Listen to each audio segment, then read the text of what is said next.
Hey guys, welcome back to the next video. The installation is completed and you can see the output over here. So you can see all cluster operation of completed processing, and you can see that the OpenShift slash console, which is a subsystem, it has got the route created, so which means that you can access the console, and you can see also see the route found and OpenShift console route admitted, and you can see installation completed. Now you have two important information. Firstly, to access it via command prompt. So to access the cluster via command prompt, while you run the OC command, you have to export the your kubeconfig file, which has the detail of the command line login prompts and stuff. So this kubeconfig file, whatever is part of this file, needs to be exported as part of kubeconfig variable name, and that's gonna be referred while you run the OC command. So when you want to access the cluster using command line, you need to make sure you export this particular line. So you can put this as part of your configuration, which loads up like bash rc or something like that, which is like the first file it starts when you log in as a particular user inside the home folder of that user which you're trying to do. So as this is a demo on a training, so I'm just using a root user. So on a real-time scenario, you wouldn't be using the root user by yourself, so you'll be using some other user. So in that scenario, you need to put that username over there. And then here, access to OpenShift Web Console. So this is the Web Console URL. So this URL, you can note it down and put it on a notepad or somewhere so that you can access this whenever you need to access it. So I'm just noting this URL down. So is the username and password. So there's option of saving the username and password on the website on the browser. So that if that's an option for you, you can go ahead and do it. So now let's access this. So another way of accessing the username password is in a file. I mentioned that over here. So here you can see that cat the install folder, auth folder, and you will see the kubeadmin-password. So that basically has it. So if you see the list of files and folders over here, you're gonna see this auth folder.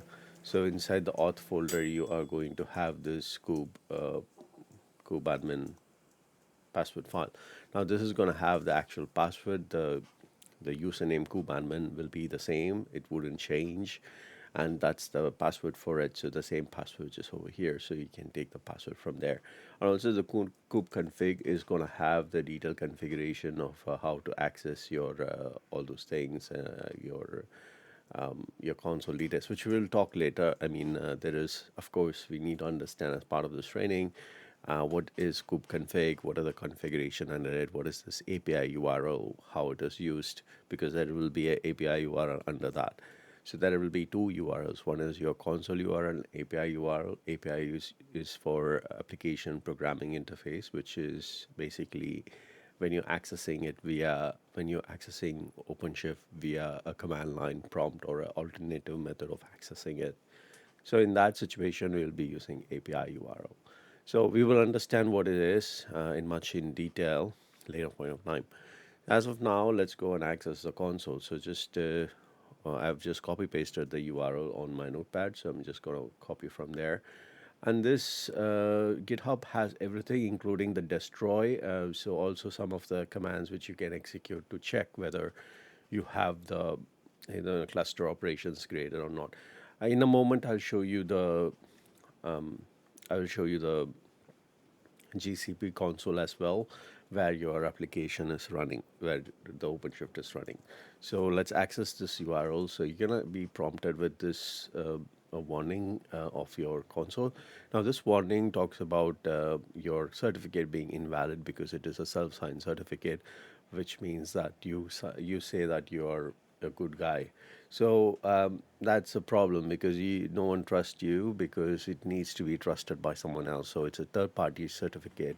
The third-party signed certificate is what is needed for you to authenticate yourself. Now we will be setting up SSL for this in this training. We will also be like using a third-party certificate provider to authenticate ourselves, and then we will be like coming up with secured over here rather than not secured.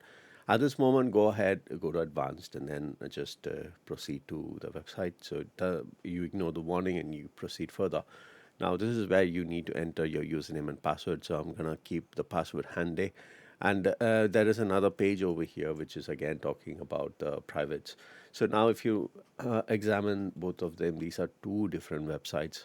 One for the OpenShift, the previous one for the OpenShift, and another one for OAuth-OpenShift. So this is a separate um, a route. This is a separate subsystem which has its own separate website. So OAuth is the authentication process of your OpenShift. So which means that this is going to be independently working. So you need to create a certificate for OAuth as well. So do remember this. A wildcard certificate would be amazing, where you get a certificate like star.gcp.beyondcloud.online, which includes all the other sub websites. So which means that it includes app, it includes venky if you have creating more clusters with a different name. So it's also going to include that. So everything means star.gcp.beyondcloud.online. So a certificate like that would provide us in immense opportunity. A wildcard certificate where a cluster can be different, it can use for different applications. You can have OAuth and normal console.OpenShift. So the previous URL was console.OpenShift, and here it is OAuth-OpenShift.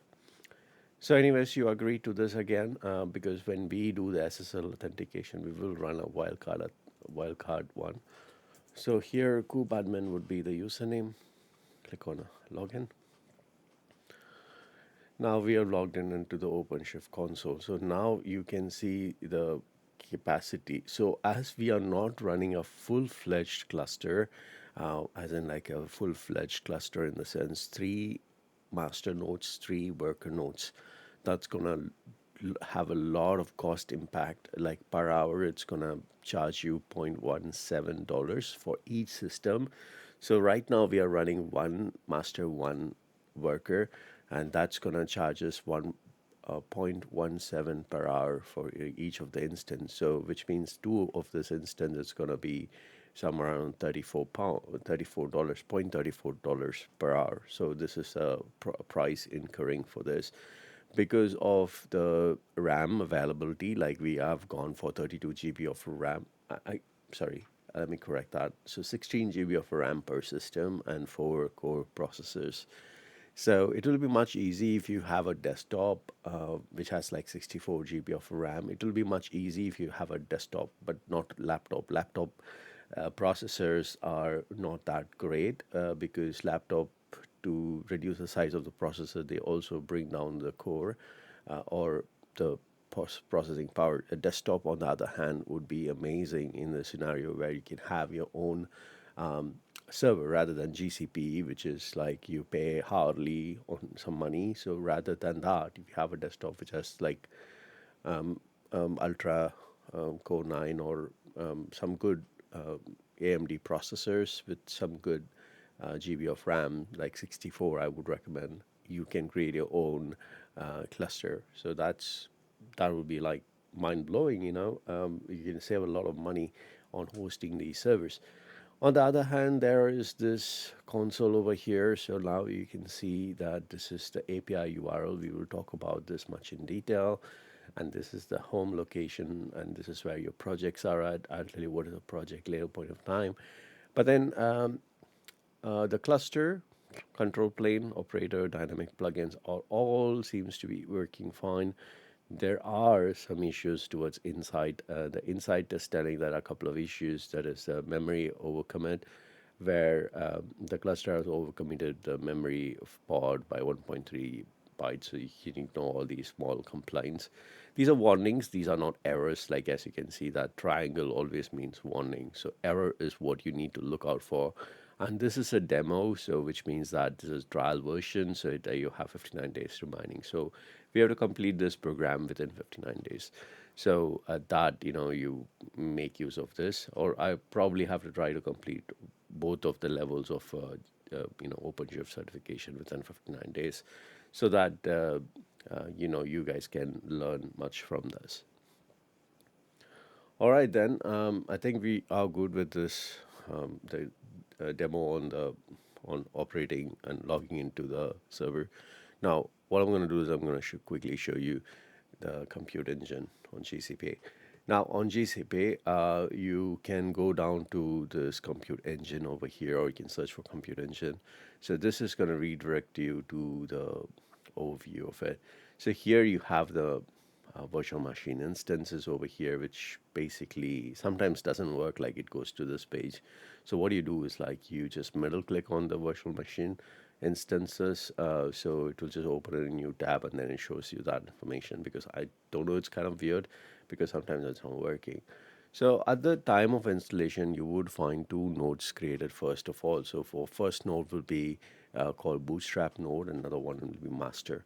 So Bootstrap node is a temporary node which gets created for helping set up the infrastructure, and then it disappears later once it sets up the infrastructure. For example, the master and worker node is the permanent servers. You, I mean, remember this. This is very easy. When you're not working, when you're not working for like 4 or 5 hours, you're gonna sleep for the day and then you're gonna wake up next day. These are two different timelines, okay? So when you're sleeping, you're gonna sleep for 9, 10 hours, or probably you will not be coming online the next day in the evening or something, or afternoon.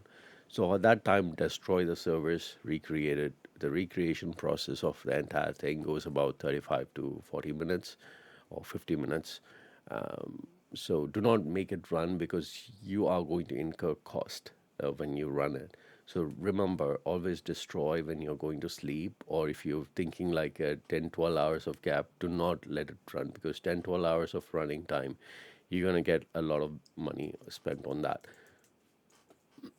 So per system, 1.7 to 10 hours is like $1.07 into 2. When you have it, $3.4 just for like 10 hours of running idle. So don't do that. Just try to save this money for the running hours actually, which is needed. But you're gonna be gone for like 2, 3 hours. So what you can do is, like, instead of destroying that, you can remove this worker node, but do not select and remove it. You have to do it via OC.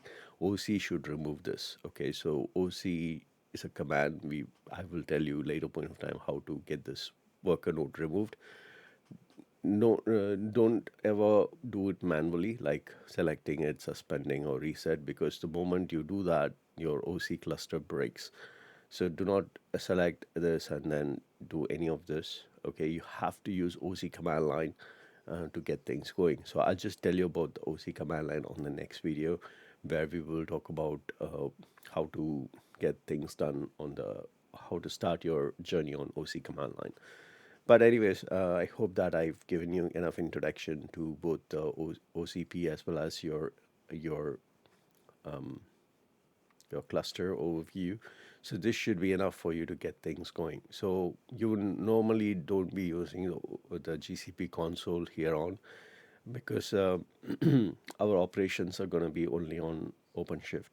So either from the console or from command line. So whenever I use command line, I make sure that I create a folder like this and I put the details in there. All right, guys, thank you so much for your time and patience. I will see you on the next video. I'm just correcting this line. It just went anonymous. I'll see you in the next video.